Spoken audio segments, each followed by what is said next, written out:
Right. And I'm okay on my mic and everything? Yep, you're Good, perfect. yep. Okay. Good afternoon, everyone, and thank you for joining us. We're very excited and deeply honored to host Thomas Ricks to discuss his new book, First Principles, What America's Founders Learned from the Greeks and Romans and How That Shaped Our Country. We are very grateful to Mr. Ricks for joining us, and we believe that the timing of his book and this discussion could not be better. As we've all lived through the past 4 years, and most especially the events of the last several months, I believe it's fair to say that many Americans are trying to figure out how to address our political, social, and civic challenges. Starting with an understanding of the first principles of our government, the perspective of some of the most important founders of the nation, and the insight of one of our best authors is a great place to begin. I would like to very briefly thank the people who have made today possible. In addition to Mr. Ricks and his publicist at HarperCollins, Tracy Locke, we'd like to thank Georgetown University's Government Department for co-hosting this event with us. Professor Tony Arend is the chair of the department, and he and his colleagues, Professors Mark Fisher and Rebecca Patterson, have been incredibly generous with their time. Thank you. We also want to thank Dan Chartrand and Steph Kipper-Schmidt at the Water Street Bookstore in Exeter, New Hampshire for their partnership today. Thanks also go to our fellow host committee member, Joe Baccassini and his law firm, McCarter & English, for letting us use their Zoom capabilities. Our volunteer organization, the Civic Minded Group, is organized by 6 people: Joe Baccassini, Warren Gibbon, Matt Sotier, Wilson St. Pierre, Rob Williams, and me. Our group has been engaging in a discussion about civic life and politics for 10 years, and today promises to be one of our most exciting events. I note that this Zoom is being recorded and that we plan to publish the video of today's discussion online via email sometime soon. With that said, let's get started. Mr. Ricks will speak for about 30 minutes, after which there'll be a Q&A featuring our 3 colleagues from Georgetown and me. We'll also open the call up to questions from the audience at the end. Mr. Ricks, many thanks again, and the floor is yours. Thank you very much. Thank you for having me. Before I forget, on the topic of civic mindedness, are you guys familiar with the report done by the American Academy of Arts and Sciences, led by Danielle Allen? It's on how to improve civic discourse in America and improve democratic representation. If you go to Danielle Allen on Wikipedia or her website at Harvard, she's an interesting person. Black woman, has 2 PhDs in classics, one from Harvard, one from Oxford. Wow. And a master's degree that she's just picked up along the way. And it's fascinating because after you delving through the Constitution and into the minds of these people for 4 years, I had a very different feel for the Constitution. It's not something engraved in stone. It's something that they intended to be changed. That's why they're called amendments. And I think where we have been remiss as a country is in not amending the Constitution. We did a lot in the first 100 years of the country, not so much in the last 100 years, especially significant amendments.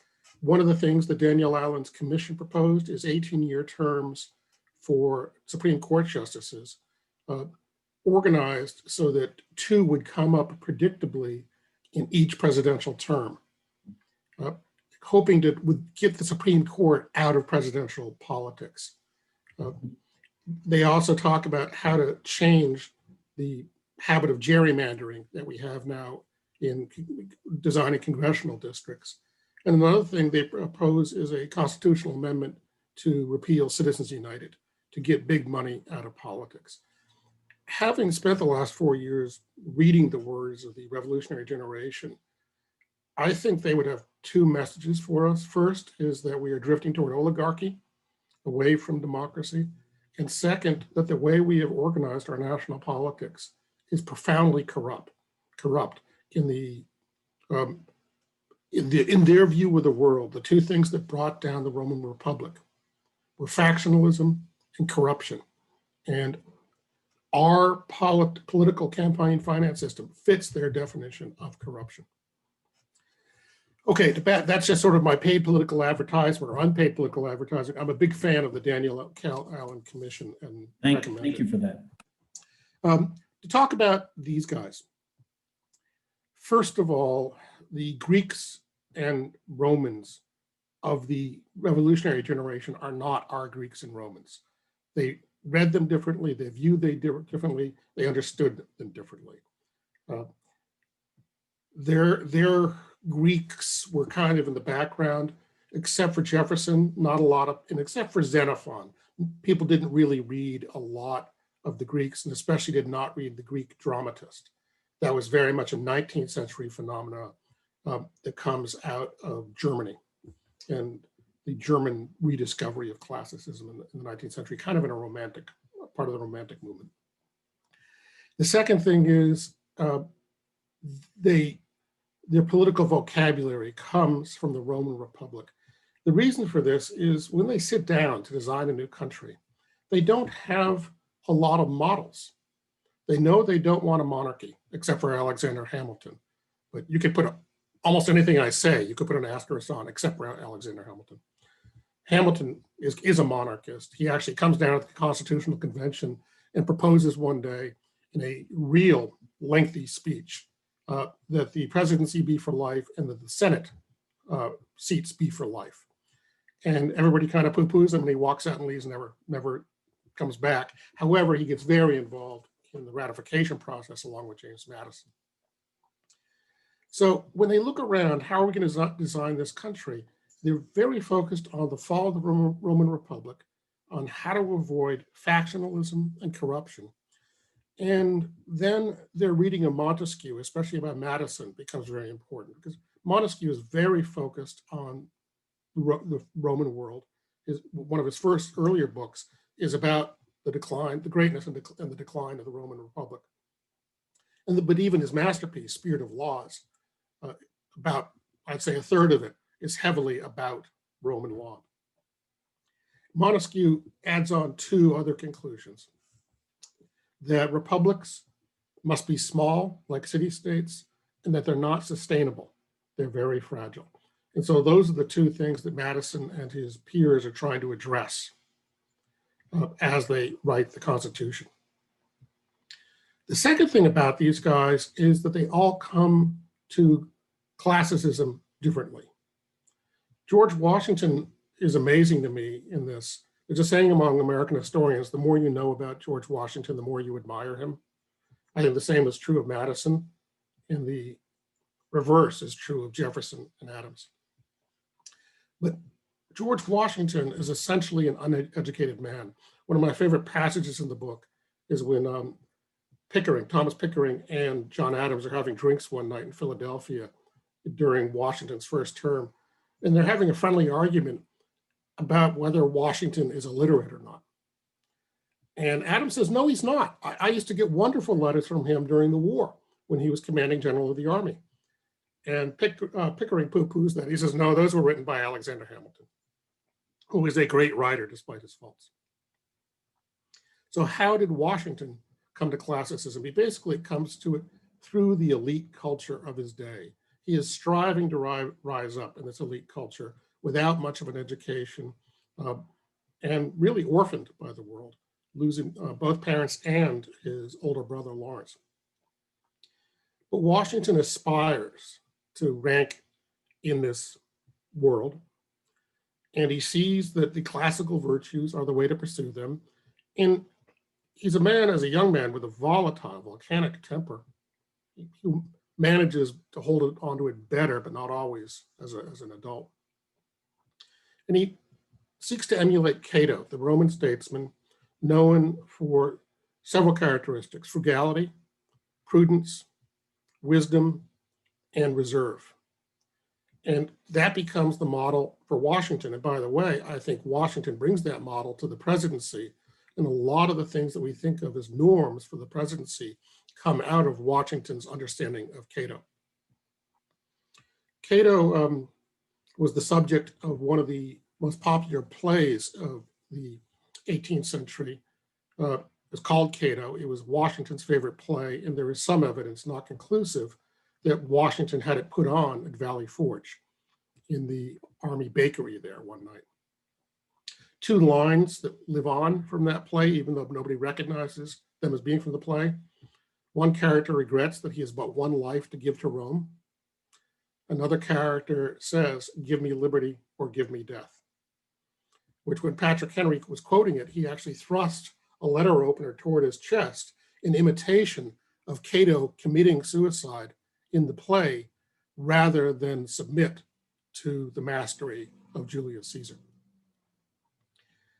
John Adams, a very different character, the only one of the four, by the way, of the four people we'll be talking about, not to own a slave in his life, really a self-made man, graduates from Harvard, but goes off to earn a living as a school teacher in the remote backwater of Worcester, Massachusetts. Didn't even have a post office then. To be thrust from Harvard into this sort of gloomy little town, I think was horrible for him. He's quite depressed. And he decides, I'm going to become a lawyer and I'm going to become the American Cicero. And while I have a lot of problems with Adams, it is so impressive to me that he realizes his ambition. He's also the first of the four to get the revolutionary ball rolling. He's a revolutionary when the others haven't even really thought about it. He becomes the American Cicero, and unfortunately, he has Cicero's vices as well as his virtues. Cicero was notorious for talking about two things, said Anthony Trollope, an historian as well as a novelist. He talked about his love of his country and he talked about his love of himself. And Trollope adds, unfortunately, he did both equally much. So did John Adams, a very vain man. And it's interesting to me that of the four, he's also the only one never to acquire a mentor. Nobody wants to mentor this guy. He's so prickly. He's so difficult in so many ways.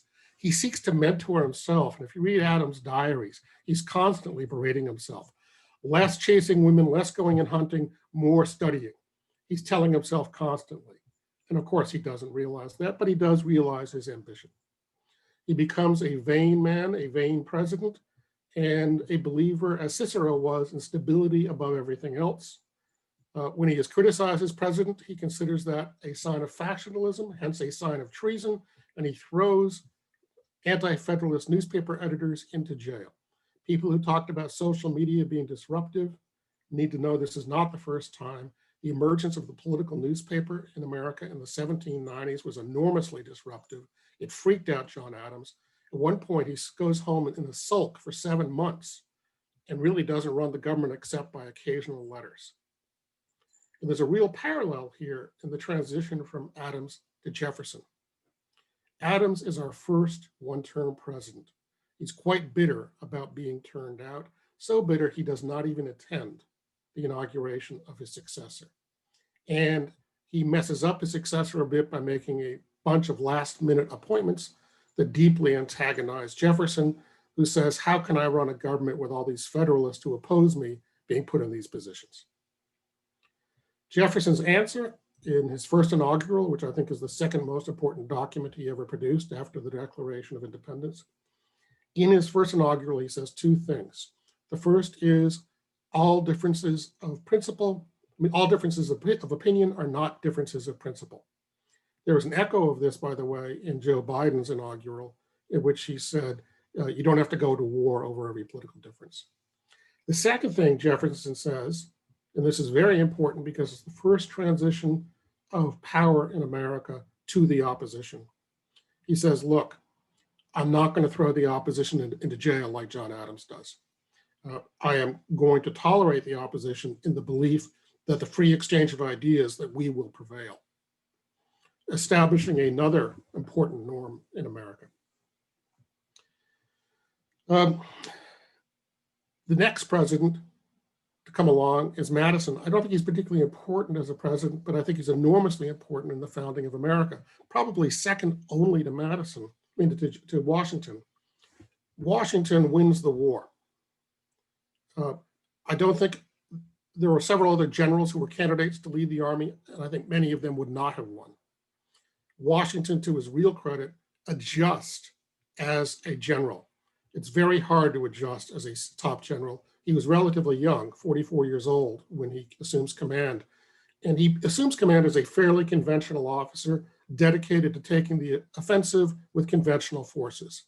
The problem is he can't do this. He doesn't have regular forces that can stand up to the British very well. His militiamen are terrified, especially by British bayonet charges.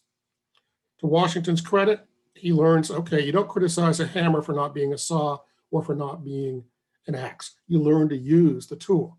And he learns to use his militia and he learns to fight differently. He actually, this is interesting to me because I think American historians have really screwed this up. The problem being that almost none of them who have studied Washington know anything about war, even the people who write about war. Washington goes from being a conventional offensive officer. There's an interim position where he says, I'm going to fight a war of post. That is, retreat to a fortress and have them attack me. He tries this in New York and it doesn't work. So he gets kicked out of Long Island. He gets chased across Manhattan. He loses his war of post in northern Manhattan. He withdraws across the Hudson, gets chased across New Jersey. By the end of 1776, he thinks he is in danger of losing the war and begins to think about, could he move to land in Ohio, outrunning the British? And he changes and he moves eventually, and this takes us back to the classical theme, he adopts what we call a Fabian strategy, a war of avoiding direct confrontation, of wearing out the enemy and attacking his supply lines. This is important because while his troops are not very good at regular set piece battles, they are terrific at nibbling away at the enemy supply lines, logistics, and foraging parties. You really see this in New Jersey in that 1776, 1777 winter. The local New Jersey militia nibble away constantly. 1 British soldier today, 2 tomorrow, 3 in an ambush, 10 taken prisoner. At one point, the militia actually puts out a herd of cattle as a decoy. The British come to collect the cattle and they ambush the British at that point. The British, having successfully fought Washington and New York, lose half their force in the central colonies in the 6 months afterwards through this kind of action. They go from about 34,000 troops to about 18 or 17,000 effectives. They lose them through combat, through disease, through wounding, through prisoners of war, and through desertion. It's a very successful way to fight. Madison, for his part, comes along afterwards, and I think plays in many ways the same role in the 1790s that Washington played earlier. That is to see the strategic problem. In the 1780s and 90s, Madison is saying, first of all, the Articles of Confederation aren't working. And he also says this reliance on virtue isn't working. This is something that Washington and Adams believed deeply in because the Romans said it was so. You must have virtuous public men, people willing to make self-sacrifice, to put their self-interest aside and do what is good for the country. Washington, not known as a political philosopher, but a man who learns well from experience, like a lot of people who are not educated but are smart. He reflects on experience and learns from it much better than a lot of other people. Washington begins to suspect during the Revolution that reliance on virtue is not going to get us through. Madison comes along and says, you're absolutely right. Let's not pit virtue against virtue. Let's pit ambition against ambition. I don't mean let's not pit virtue. Let's not rely on virtue. Let's pit ambition against ambition, vice against vice, interest against interest. And you do this, and this is his answer to Montesquieu, disperse power so greatly that the only way to go forward is through forming alliances, cutting deals, making compromises. And this is the answer to Montesquieu saying republics had to be small.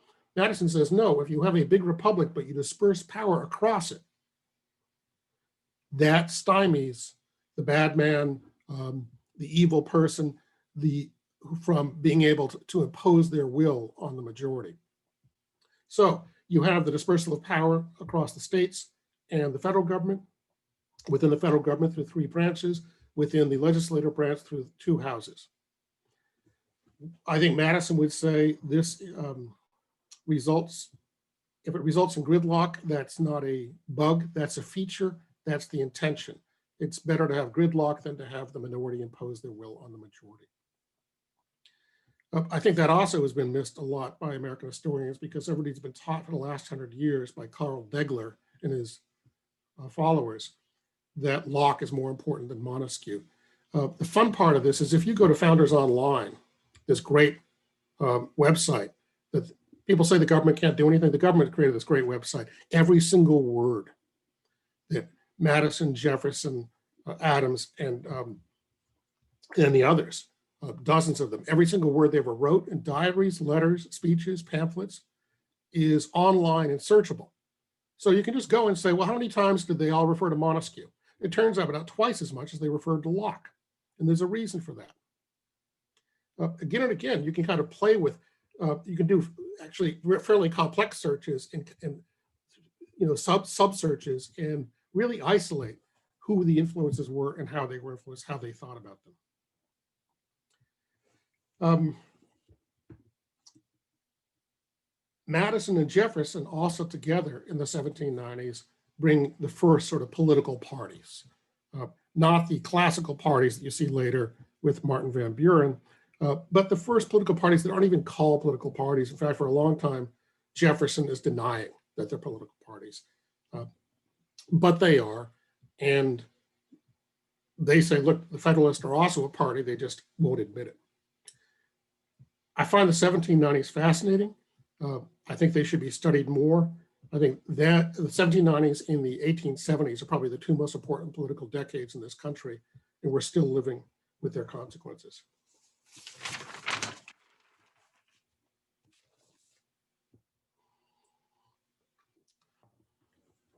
I want to end by talking a little bit about slavery. Slavery is not a stain on the American fabric. It is woven into the American fabric. And we are still pulling those strands out. Slavery states, the Constitution, the fundamental law of the land, admits to slavery. Now, it's easy to second guess them. They were terrified of the issue tearing apart the countries. Georgia and South Carolina delegations say, if you have a whiff of abolition of the Constitution, we will walk. And if Georgia and South Carolina were outside the Union, then that would have given the foreign powers of Europe, Spain, England, or France a toehold in America, and you're back to having European problems on American soil. So they make a compromise on slavery, they write it in. And they justify it in part by pointing to the ancient world, which had slavery. The problem here is that ancient slavery generally was very different. Sparta is an exception, but generally in the ancient world, slavery was more benign. For example, in the Roman world, you could free a slave and the descendants of that free slave could hold public office. We did not have descendants of American slaves routinely holding public office, with the exception of a few years after the Civil War, until the 1960s, within my own lifetime. The second and more important fact is that ancient Roman and Greek slavery was not race-based, as American slavery was.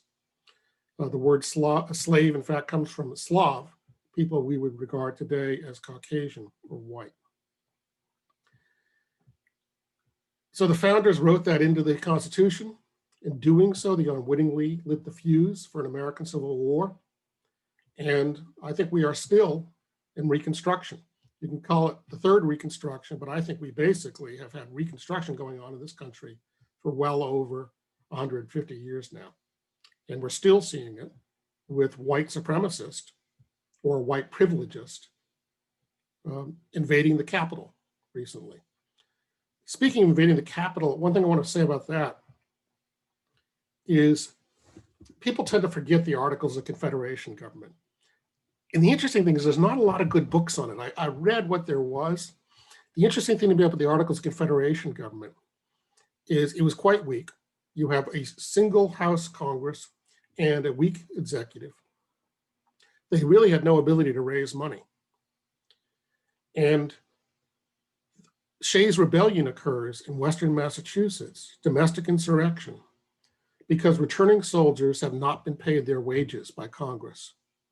Congress can't raise the money. They can't pay their taxes on their land, and they're in danger of losing their farms. They try to shut down the judicial system, and they do so in Western Massachusetts. The state calls out the militia, and half of those activated join the insurrection. So Massachusetts is in a quandary. It asked the Articles of Confederation government for help. The government says, yes, we will raise troops. Hey, states, give us some money to raise troops, and no states give them the money. So Shays' Rebellion becomes, for Madison and others, a leading reason to hold a constitutional convention. And the Constitutional Convention the Constitution is written in response to that weakness of a central government. It's just something that people tend to forget, and I think is pertinent today as we look at an insurrection in our country, to remember the impetus that for the Constitution. I also think over the last year, we have kind of lived under an experiment in Articles of Confederation government, especially with the pandemic. What you have seen is almost a total collapse of centralized response to the epidemic or the pandemic, and governors told to come up with solutions, which is kind of how the Articles of Confederation worked. So it's been a lousy experiment we had to live through, but we've seen what it would be like with an Articles of Confederation government over the last year. If the founders came back today, I think they would be embarrassed to see how much slavery and its consequences still trouble this country. But I think they would also indict us. As I said earlier, they would say that we are drifting toward oligarchy. We have let the dollar become more important than the vote, that we have the rich regulating government rather than the opposite. And they would say we have been asleep at the wheel in amending the Constitution. Now, I'm not for wholesale, just for throwing everything out. For example, I'm wary of making changes without considering consequences, especially for things that are shock absorbers, like the Electoral College. It may seem anachronistic, but the Electoral College is a shock absorber of sorts, for good or bad. And there are things in the Constitution that seem illogical, but actually make sense when you see the crisis come to the point. For example, having state governments run elections for federal government seems a little bit illogical. Shouldn't the federal government run elections for itself? Well, no. Imagine if President Trump had been the sole person to certify the election. He would have not certified it.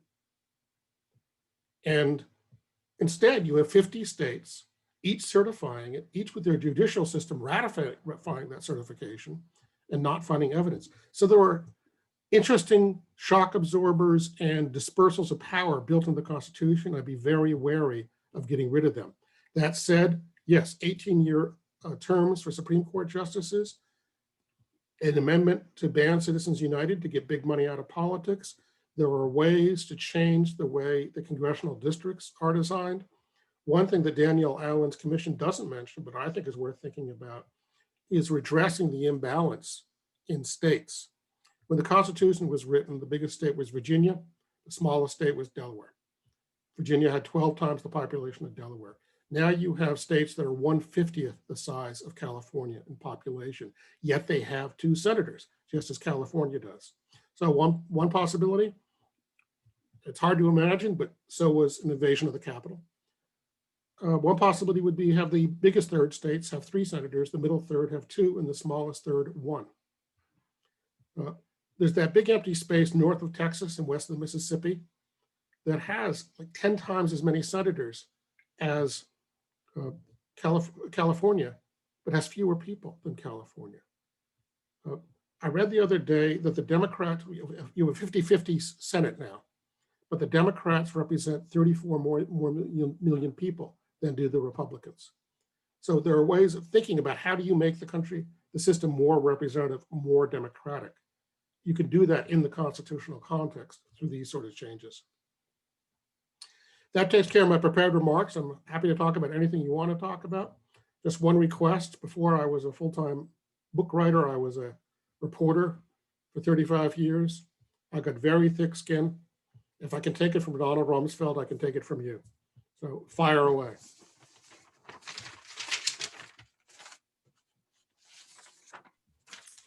Tony Arend, please. Tom, that was brilliant. That was brilliant, and there was so much there. It was such a cornucopia of different aspects, everything from military tactics, which Washington learned to use, to understanding how some of the classical writers influenced a number of our so-called founders. I have a question that relates to something you didn't get into too much, but it's something that I'm very interested in. And I know Mark Fisher and I have talked about this. Plato. So if we look at Plato's Republic, and when I first read Plato's Republic as a first-year undergrad at Georgetown, and this was in 1976, what struck me was Plato's understanding of the so-called democratic man, and how democracy, where all values are equal, everybody can choose his or her own facts, can lead to autocracy. And in looking at sort of where social media is going, the idea of alternative facts, this has been so much on my mind. And I guess my question to you would be, did the framers, the founders, have this idea of Plato in their mind? Was that sort of a cautionary tale about the potential consequences of a democratic republic? I don't see it much. They clearly read Plato. He doesn't loom as large for them as he does for us. Partly, the Greeks as a whole are seen by the revolutionary generation as kind of flighty, kind of not serious. Sparta, they take seriously. Sparta, they're fans of. Samuel Adams writes at one point, he wishes Boston will become the Sparta of the New World. Athens, they really, except for Jefferson, Athens, they regarded as just a shit show. Just what you really want to avoid was being like Athens. They were, especially, they see them through Roman eyeglasses, and the Romans saw the Athenians as turbulent. One Roman historian, I believe, describes it as a ship without a captain. And likewise, Plato was kind of arm's length for them. Jefferson hates Plato. In his retirement years, at one point, he has a summer home. He has Monticello, but he has a summer home in far southwestern Virginia. And for his own amusement, he starts rereading Plato's Republic, and he writes this angry letter to John Adams saying, "This is just awful. The only reason anybody appreciates Plato," he says, "is because it justifies Christianity in the eyes of the church." So basically, his public enemy number one is the Christian church, and number two is Plato. So I don't see that so much, but. And that was my sense based on certainly your talk, and it seems to resonate today. I'll ask a final question connected to Athens, and turn it over to my colleagues who are more knowledgeable in some of these areas. But how about Aristotle? So Jefferson strikes me as an Aristotelian, as someone who would have that as a sensibility. And I don't know if you saw that in some of the other framers as well. The whole relationship of Aristotle and the Enlightenment is fraught, especially because these guys are so influenced by the Scottish Enlightenment, which is very different from the English Enlightenment, and is very important to America. This is actually another area in which I think American historians have been remiss. I think the Scottish Enlightenment is far more important to American history than anything that happened in England, including Locke. And Scotland is so intellectually interesting in this period. I mention this because Hume has a discussion at one point of Aristotle, and I can't pull it quite out of the air. But generally in Scotland, first of all, they invent the Industrial Revolution, which may not be a good thing ultimately for the earth. But they invented the Industrial Revolution. They invent, among other things, demography, modern economics with Adam Smith, modern history with Gibbon, and very importantly, and people don't appreciate the significance, geology with James Hutton. Geology is hugely important because geology involves a new conception of time. The Christian church had been teaching that the earth was 6,000 years old. People knew that probably wasn't true, but Hutton comes along and says, it is millions and billions of years old beyond our reckoning. So this new conception of time, there is a whole book. I'm kind of stewing about this because you remember the things that your editor made you take out. I had a whole discussion in my book of time in the Enlightenment, the movement of the control of time from the church tower to the clock, from the public official church to clocks inside your house. I noticed walking around Monticello, I think has about 8 or 9 rooms on the first floor. Every single room has a clock except one. And the entryway is dominated by this huge clock that's controlled by chains. It's not just moving it from religious control to personal control. Jefferson also is controlling the time of his slaves because the clock is visible from outside as well as inside. So there's a lot going on here. I got to say about Jefferson, the more I learned about him, the less I thought of him. And the reason is there's a huge discrepancy in Jefferson, I think the biggest of all of them, between his words and his actions. He talks a good game about slavery, especially when he's living in Paris. But he never does a damn thing about it when he gets home. And he doesn't talk a good game about it when he's back on the plantation. Jefferson also is an Epicurean, unlike the others who are basically Stoics or wannabe Stoics. Washington is a Stoic. Adams would like to be a Stoic, but it's too much work. Jefferson says, I am an Epicurean. And he believes in minimizing pain, maximizing happiness. And one way to do that is emotional distance from people. Another way to do that is to pursue romances with married women, because then you have all the fun of short-term pleasure without the difficulties of long-term entanglements. And there's a pattern in his life from early on of going after his best friend's wife when the best friend is away. You see that again and again. And it also, I think, enables Jefferson to have a huge distance between his words and actions. He doesn't have to examine rationally. He's kind of a romantic as much as he is a man of reason. And when he is pitching woo to another married woman in Paris, he writes to her, I know this is unreasonable, but I'm letting my heart take precedence over my head, something that Washington would regard with horror. That's fascinating. And I'll just make one comment and turn it over to my colleagues. The understanding of time is very interesting. If you go to Monticello, you see the big clock that Tom was talking about. And one of the features that struck me the first time I saw it is it has these weights, and Jefferson cut a hole in the floor so that the weights could go down so that they would be able to make the clock work. And the reason I mention it, it's that human assertion of agency. He's going to cut the hole in the floor so this clock will work as he wants it to work. Another thing about Monticello, and another thing that was cut out of my book is a whole meditation on how philosophy can be reflected in architecture. Jefferson does everything he can to bury slavery at Monticello. Monticello, all the slaves are underground, literally. He has this dumbwaiter, so he doesn't have to have a servant standing at the table bringing food. He can pull on the dumbwaiter and they'll send it up and he can take the plates out without having to have the presence of an enslaved person at his dinner table.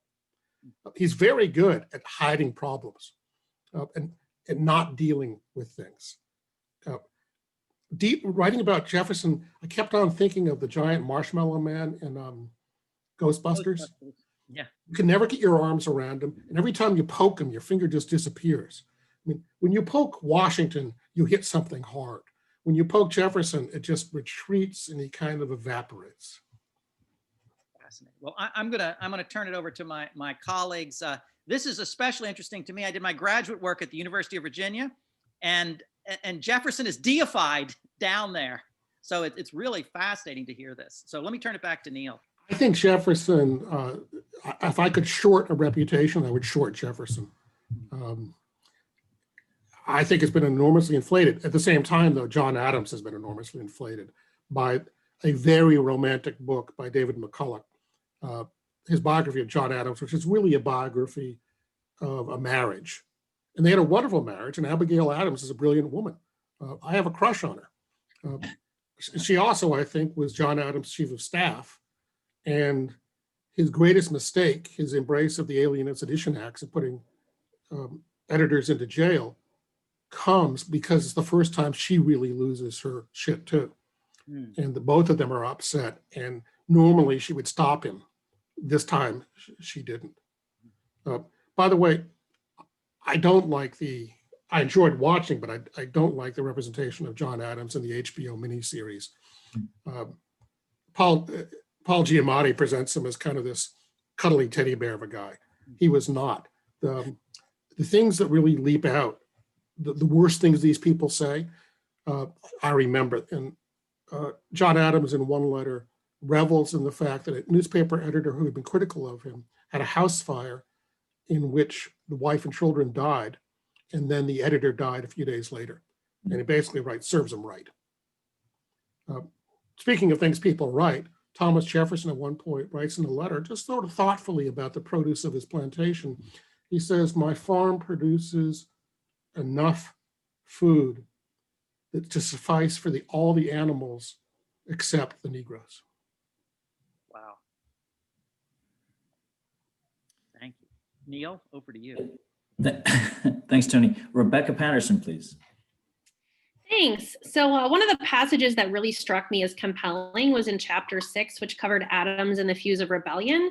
So the quote is, "Unsettled times propel people to prominence quickly. A single pamphlet or even one short essay could put a person into the center of the public arena, especially if he or she could offer new ways to think about the emerging political order." Was there something unique about that moment in American history that fostered this type of proliferation of ideas? In today's world where information sources are everywhere, do you think the same sort of opportunity exists? The reason I wrote that sentence was because my editor kept on harassing me. How did Thomas Jefferson rise to prominence? And I finally, look, he just did, okay? But I do believe it's true what I wrote, that this, in unsettled times, chaotic moments, one thing can have a big effect. People are looking around for new voices, for new answers. Thomas Jefferson produces it. He's the first guy who, instead of saying, everybody else has been saying like, Parliament's bad, but the king is still good. And he comes along and says, no, the king's bad. It reminds me a little bit in how the Gulag, people would say, if only Stalin knew about this. Well, Jefferson's coming along and saying, look, Stalin knows, okay? The king is bad. And he writes in the Declaration an indictment. Most of it is an indictment of the king.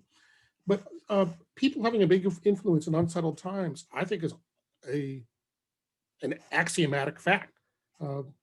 As it happens right now, I'm working on my next book, which is a military history of the civil rights movement.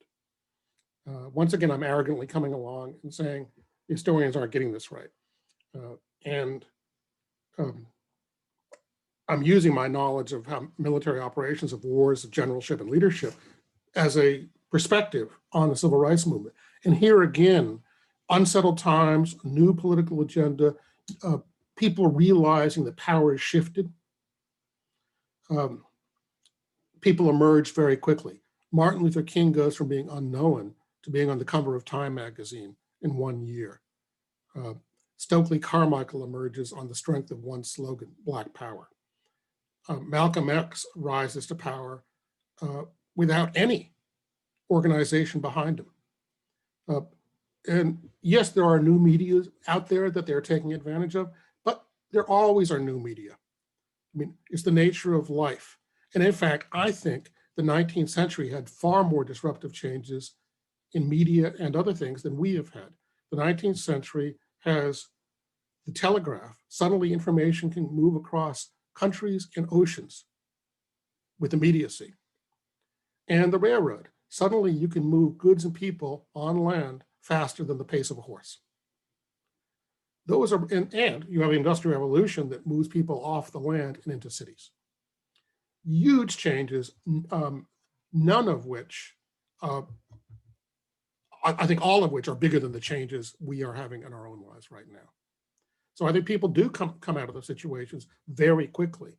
One of the themes of my book is that the civil rights movement was in a much better strategic position than people understood at the time. You have a national resource base for them, whereas the forces of supremacism or white segregation really only have a regional base. And a new media has come along, the television.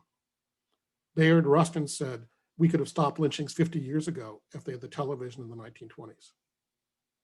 It's a movement designed to take advantage of new media.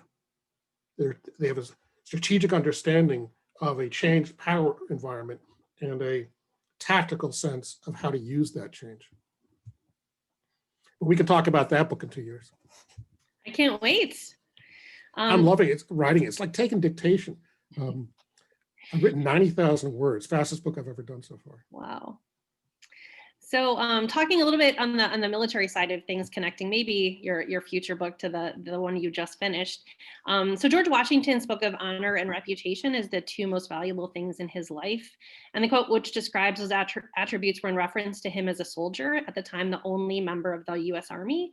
Do you think those attributes are still the most important to military leaders today? And how might they relate to civil-military relations? I don't think that today's generals emulate Washington well, with some exceptions. I find James Mattis, a Marine general, very Washington-like, a very well-read man with a seriousness of mind to him, to the point that Mattis this is an interesting guy. He once told me that whenever he went into battle, he always had a copy of the Meditations of Marcus Aurelius in his rucksack. The reason being, he said psychologically, it was important for him to get his mind out of the battle for at least 20 minutes to half an hour a day.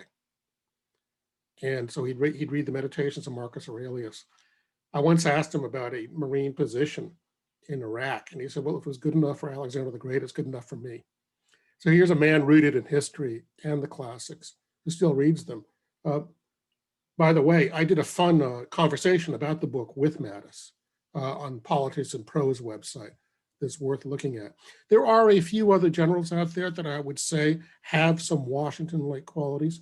And there are elements in Army culture that I think are still there. For example, I think one unit in the 10th Mountain Division has the slogan, "Deeds, not words." That is very much a Washington approach. Washington is surrounded by all these incredibly verbal people, Hamilton and Jefferson and these loudmouth generals. He is not a man of words. He knows he's not. But he's also has the ability to recognize his own shortcomings, which is one reason he hires, I think it's David Reynolds and Alexander Hamilton, basically as writers for him early in the war. And while I have a lot of problems with Hamilton, his wartime writings, usually over the signature of George Washington, are wonderful. You can recognize Hamilton's writings because of the energy and verve of his style. But no, I think the US Army essentially today is a large bureaucratic institution run for the interest not of the country, not even for the Army, not even for the officer corps, but for the general officers. When you're looking at the Army, typically the entire institution is dedicated to making general officers look good, and when they screw up, to hiding their mistakes. One example of this is the Army does not routinely disclose its relief of division, battalion, or brigade commanders. The Marine Corps and the Navy do. They, when they relieve a ship's captain, they disclose it. And when I ask the Army and the Air Force why they don't, they say privacy. So somehow the Marine Corps and the Navy think it's in the public interest to disclose these facts. The Army and the Air Force don't.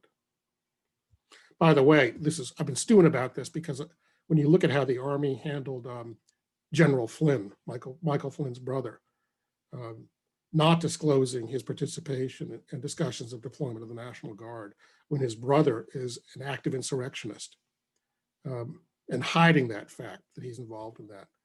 Typical Army behavior.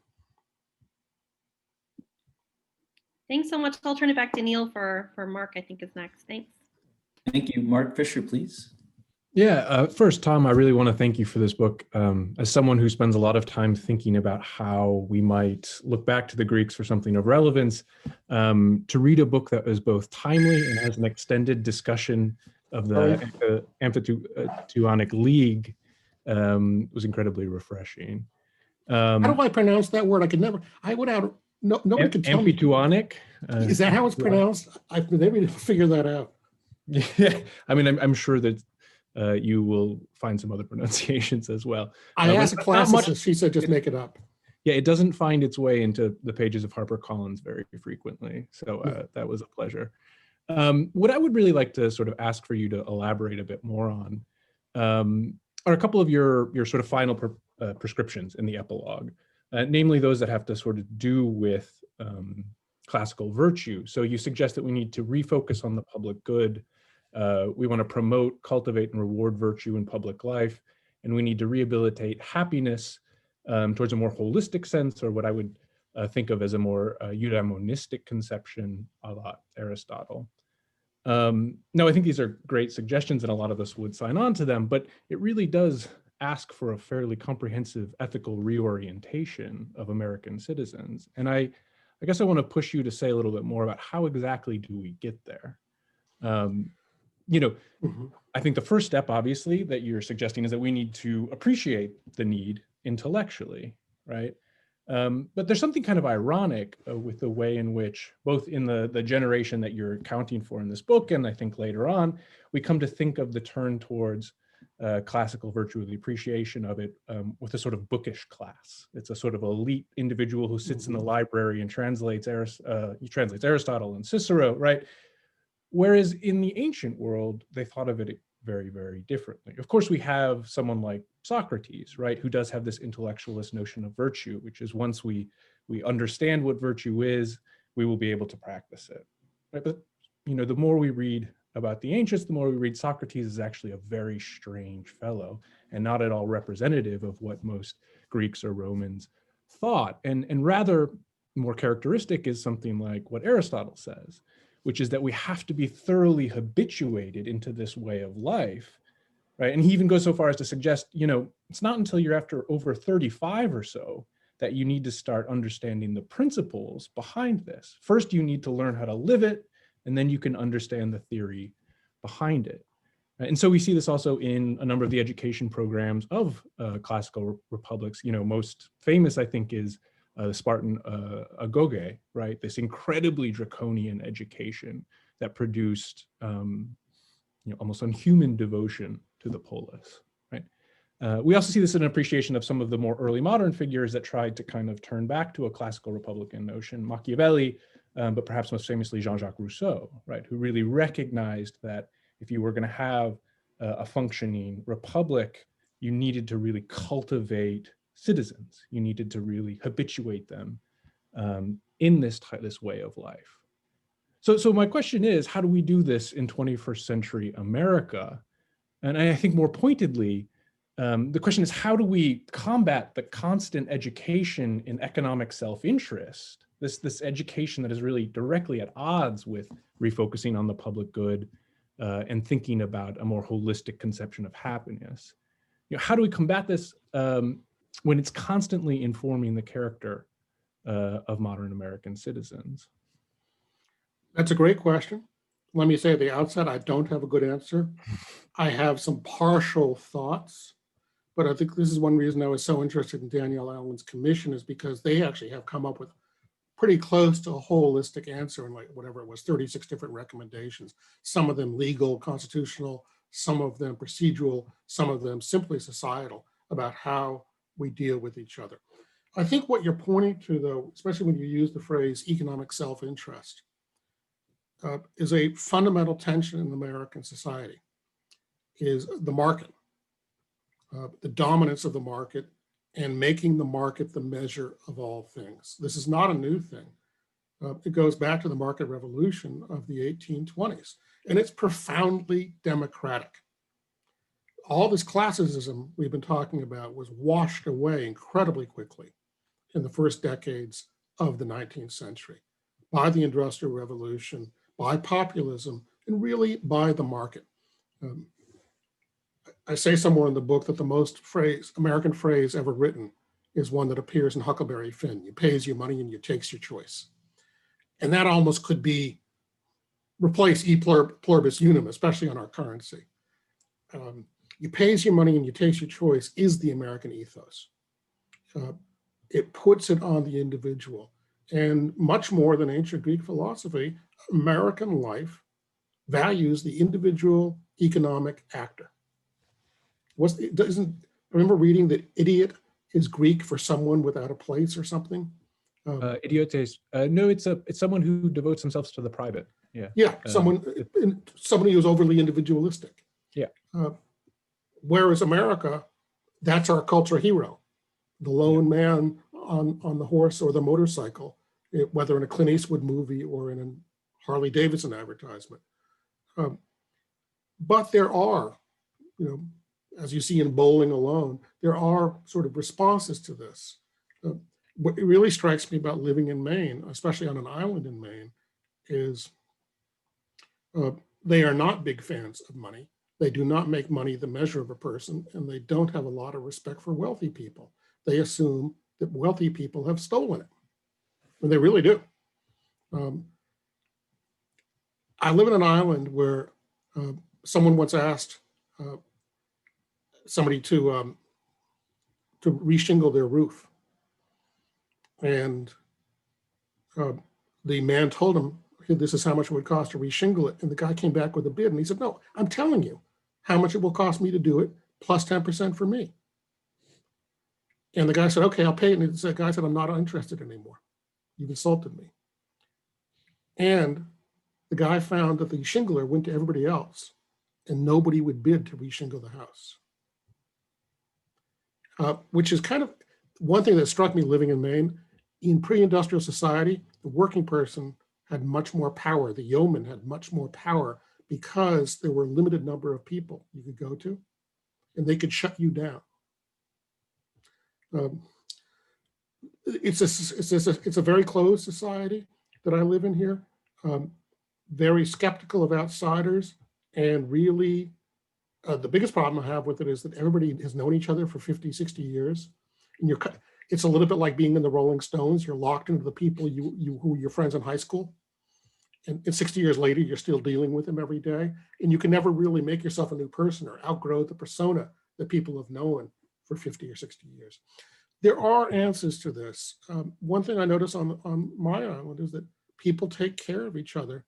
For example, when it snows, the selectmen have a list of people who are old and can't afford to get their driveway shoveled and can't do it themselves.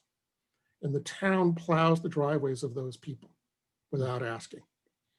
The town also keeps a record of who can't afford heating oil. And they tell the church, the Congregational Church, known here as the Congos, they tell the Congos who needs heating oil. And the Congos make sure those people have heat. So people don't have to choose between food, heat, and medicine. But this is, as I say, a pre-industrial society. Most of America is not like this, is not as connected as this island is. And I think it's much harder. There's a guy at Harvard, Sanders, who's written about the dominance of the market in modern American life and how we need to address it and change it. And I think I hope we're coming to the end of the Reagan Revolution, in which economic self-interest, the market, and incentive were the sort of the three gods that everybody worships. So even to the point that we sell parts of the environment to corporations and let them trash it for money. There are constitutional roots for this that we have neglected. The phrase common defense is followed twice in the Constitution by "and general welfare." And I think we pay a lot of attention to common defense, and I know I have in my career. We don't pay as much attention to the general welfare, to the common goods, and especially things like the environment, public infrastructure, transportation infrastructure, and in the last year, public health. Public health is a public good that the federal government absolutely dropped the ball on in the last year. It's a national asset. And we're seeing the damage it does, not only in human lives, but in economy. So I hope we're able to refocus, but quite how we get from here to there, I'm not real confident about. Right. Thank you. The only thing I would add there is in addition to public health is perhaps public education as well. Yes, Essential. absolutely. You might think of as public, attending to the public ethical health, right? Education as a public investment. Yeah. Absolutely. And I would add to that. I just saw a question from Karen Mason. I hope he's going to publish the parts that were cut from the book. This has long been a hobby horse of mine, that we should be able to put out the director's cut version of a book. It'd be a very different book, and honestly, it would not be as good a book. It would not be as accessible a book. My editor had me cut out large chunks, though. He said, you want this book to be read widely. And, you know, if you do what I'm asking you to do, you can have a bestseller. If you refuse to do it, which is your right, you'll sell 10,000 copies. Thanks, Mark. I have a couple questions, then we'll try and take some questions from the audience. Tom, your book does a terrific job of highlighting the important role that a life of education, a commitment to knowledge can have. That is, the founders you focus on, all but one went to college, but they all spent their lives trying to figure things out. They were readers. Jefferson and Madison worked together Jefferson shipped books. And in particular, you focus and you say, look, Princeton was this really interesting place, and they weren't as regional as the other colleges. And Madison went to Princeton, and it was a hotbed of political activity and thought, and that paid real dividends to the country, that they had more attendees or representatives at the Constitutional Convention, and Madison was more responsible than anyone else for putting in the if you will, the mechanisms into the Constitution, which made it as successful as it's been. It was flawed, but successful. It's worked. Noting your talk about the important talk about slavery. My question for you is in this regard. Modern college campuses are not, as much as they once were, a hotbed of political activity. And the popularity of humanities majors, but especially government and political science, has declined. So just using the example of the past and looking at today, I think that's a challenge, because I think leadership matters, and I think the education of our leadership matters. And if they're not as inclined and they don't have the same vocabulary as the colonial generation, the revolutionary generation did, how do we address that? I mean, how do we improve the vocabulary of the leadership, if you will, of this country in terms of government and politics? It's a great question, and one for which I have almost no answer. Part of the answer, though, was this book. I began writing this book on the Wednesday morning after the presidential election of 2016, or I began thinking about what became this book. I was in this house I'm in now, by the way, built in 1812 under Madison's presidency. I woke up and I thought, how did this happen? And I remembered from college, when you got a problem like this, go back to fundamentals, go back to first principles. So I actually went down and took down off the shelf my college copy of Aristotle's Politics. And Aristotle, rereading it in light of the election of Trump, was illuminating. For example, he has a discussion of oligarchy and says that oligarchy is a corrupted aristocracy, and an oligarchy is the least stable form of government. Well, suddenly reading that put Trump in a new light to me. I've been thinking about this lately also because if I can't, there's somewhere in Aristotle's Politics, my copy is not here now, somewhere he says, and the most dangerous thing is when an oligarchy finds its support in the mob. He said it's an anomaly, but when the oligarchy connects to the mob, you have political danger. Well, I think that's what happened on January 6th. An oligarchical regime actively sought support from the mob. The other thing that emerged from that, in addition to writing this book, was I was thinking, what do I do here? I'm not a marcher, I'm not a picketer, I'm not an organizer, I'm a writer. And that actually led to the thought, well, what I can do is contribute to political vocabulary, to try to see what is in front of our eyes and to label it accurately. George Orwell, going back to another book of mine, says the most difficult thing in life is to see what is in front of your eyes. And I thought if I could see what's in front of my eyes and describe it accurately, that could be my political contribution. But I think generally that is what academia can do and do well, is see what is in front of its eyes and label it. The concern I have about academia these days, especially students, is they've grown wary of calling a thing a thing. They think that offensive speech should be banned. They think that people who disagree with them should not be allowed to speak on campus. And I think that's un-American and unconstitutional. So there are first principles in the Constitution that our students seem ignorant of. And a couple of times when I was having conversations about this book, people in academia said to me, well, yeah, that's right, but I couldn't write that. I can't criticize that giant in the field. You know, I'm never going to get tenure at Harvard if I do that. And so I kind of said, well, that's my role then. You know, the only person I need to have tenure with is my wife. I hope I've kept it. There's also a problem in publishing here. Frankly, when I propose this book that I'm working on now on a military history of the civil rights movement, the first editor I talked to it about said, that's a great idea, great proposal. We can't publish a book by a white person about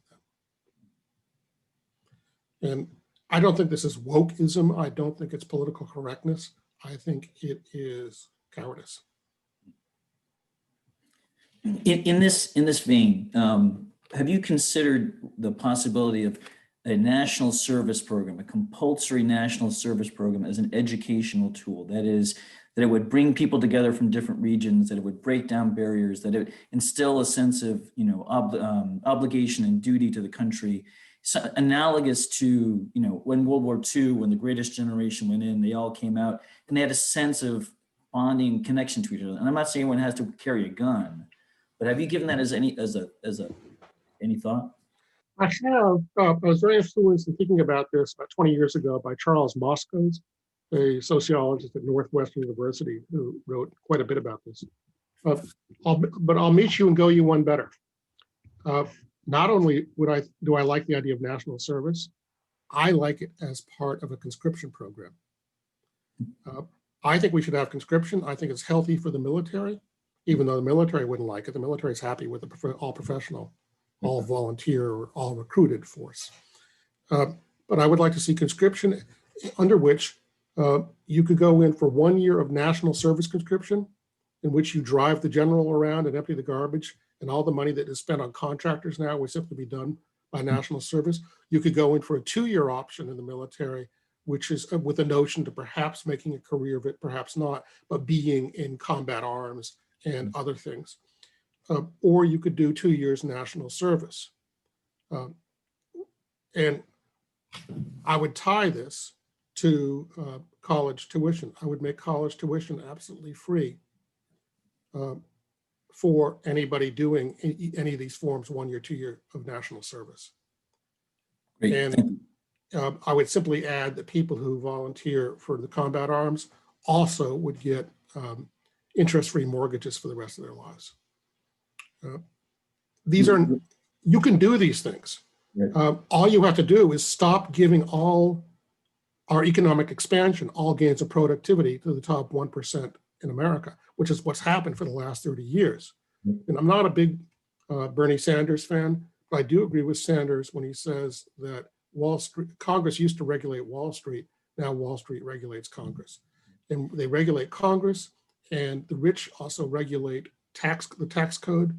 They are not paying their fair share. They have basically robbed the middle class of half the wealth gains in this country in the last 30 years. And if the rich were paying their fair share, you wouldn't have to have billionaires graffiti on every building in New York City, where every skating rink and so on at public facilities has Donald Trump or some other jerk's name on it, because you could actually pay for it with the tax money that they should have paid. Thank you. So we'd like to try and take a couple of questions from the audience, if that's okay. Sure. Great. Hey, Joe, are you there? All right, sir. Up to you. If you'd like to, we have the hand raising function on this, don't we, Joe? So we do. So if someone wants to raise their hand and ask a question, we have a couple in the Q&A now, which I can go through if you'd like. Yep. Yes, please. So one is from Lawrence Smith. How do we account for the impact of 21st century technology with regard to entertainment news, fake Fox News and social media on governance and elections today? I don't think it's that different from, say, the 1790s. There always have been these, forms of media, and people have gotten, gossip. People got their news from folk songs at one point, from broadsides. I really don't think the world is that different. People always think they're in a time of great change. I don't think this is as great a disruptive time as a lot of people seem to think. That's great. We have one from Lawrence Smith. How accurate were the historical representations of Lucius Quintus Cincinnatus, and was George Washington familiar with that history legend? We don't know really how accurate the portrayal of Cincinnatus is. It's more a legend or early Greek or early Roman myth. Cincinnatus being the retired general who was at his plow on his farm. He was told that a neighboring tribe was basically making war on Rome, and Rome was going to lose. He was called to lead the Roman army. He won the battle, and 2 weeks later was back at his waiting plow. That's the legend. As best I could tell, nobody really knows the accuracy of it. What's important here is the myth, and it's a myth that people live by. And George Washington was seen as the American Cincinnatus. And this is important twice in his career. At the end of the war, of the Revolutionary War, he resigns his commission. He returns his commission to the Congress. They're meeting in Annapolis, and significantly, he presents his resignation. He bows to Congress, and they do not rise because they are of superior standing. Washington really believed in subordinating the military to civilian control. This was significant because there hadn't been a lot of experience of that in history.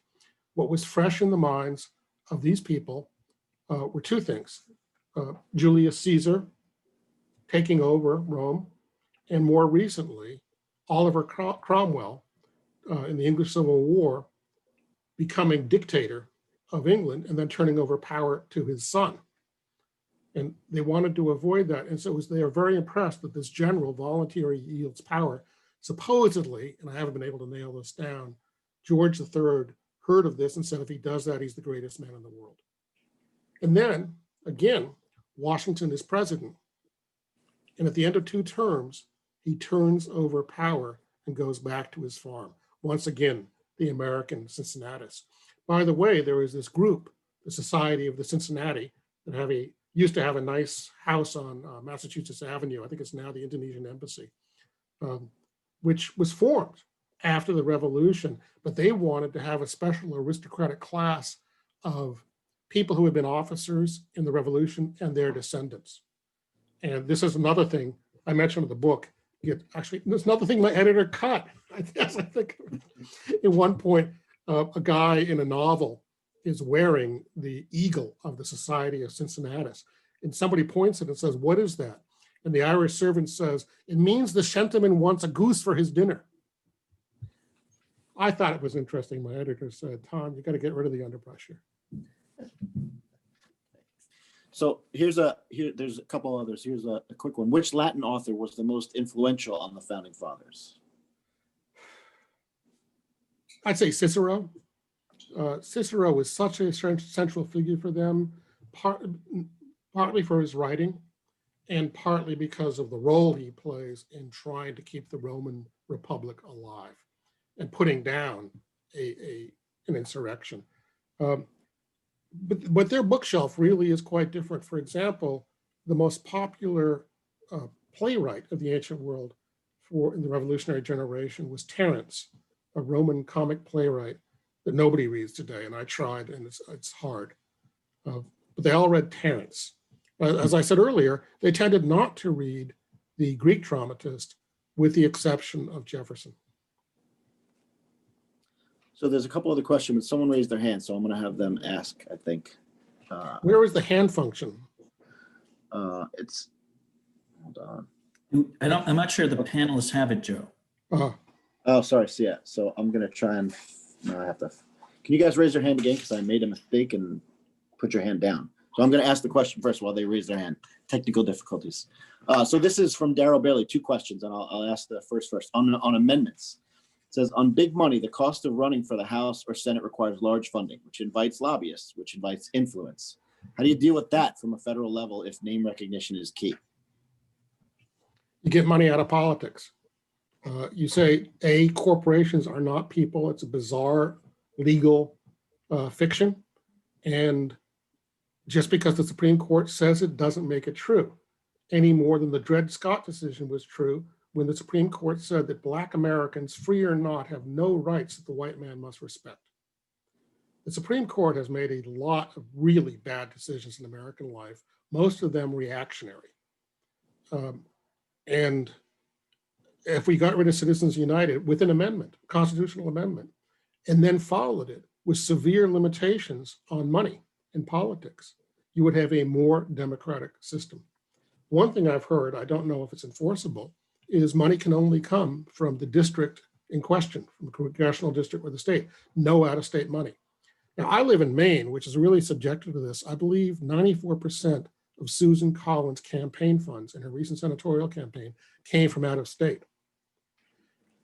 People don't talk about it much because an even higher percentage of her opponents' funding came from out of state. But that's not democratic. If these people's campaigns are being funded, I believe Susan Collins got more money from inside the Beltway than she did from the state of Maine, literally. Right. That's not the way the system is designed. But you have to do this hand in hand with different ways of assigning congressional districts. The gerrymandering of districts is really undemocratic because it makes the districts unrepresentative. And there's got to be better ways to do that and that speak to the general welfare and the common good. Yeah, and look, I think you answered that also in your book in the epilogue as to get one of the things we can do, which I thought was really great. Another question from my former college roommate here, John Danilowitz, in an airport, as we understand. You noted that you initially intended to include Ben Franklin, but were convinced to change your mind. How would the book have been different if Franklin had stayed in it? What happened was when I was starting the book, I drove down to Providence, Rhode Island, and went to lunch with Gordon Wood, a terrific American historian at Brown University. And by the way, in the faculty club, they serve good banh mi sandwiches, which I was impressed by. So over my banh mi, and he had a banh mi too, I laid out my thoughts on the book. And he had written actually a book on Benjamin Franklin. He said, no, he said, Franklin is really not part of this cohort.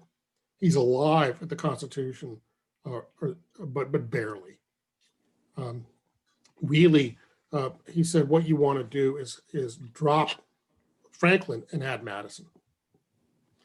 Wood is a big Madison fan, and he argues credibly that Madison is the second most important founder. And so that was it probably saved me 6 months of work, because I think I might have come to that recognition myself. But either I would have spent 6 months trying to write around the Franklin problem, and eventually my editor would have said, get rid of this. But the book works much better because also then you have the first 4 presidents as the theme, rather than trying to explain why this old Benjamin Franklin is here. Benjamin Franklin, though, is so quotable. He did push his way into the book. My favorite line from him is when he says that in a letter, John Adams is a decent man, an honest man, and a brilliant man, but in some ways and sometimes he is absolutely insane. So Joe, let's do one more question, okay? So I'm going to try, I found the person that raised their hand. I'm going to see if I can open the mic and have them ask their question. It's Carol and Dick Huber. So the mic should be open for either Carol or Dick. You have to unmute though. They're muted, yeah.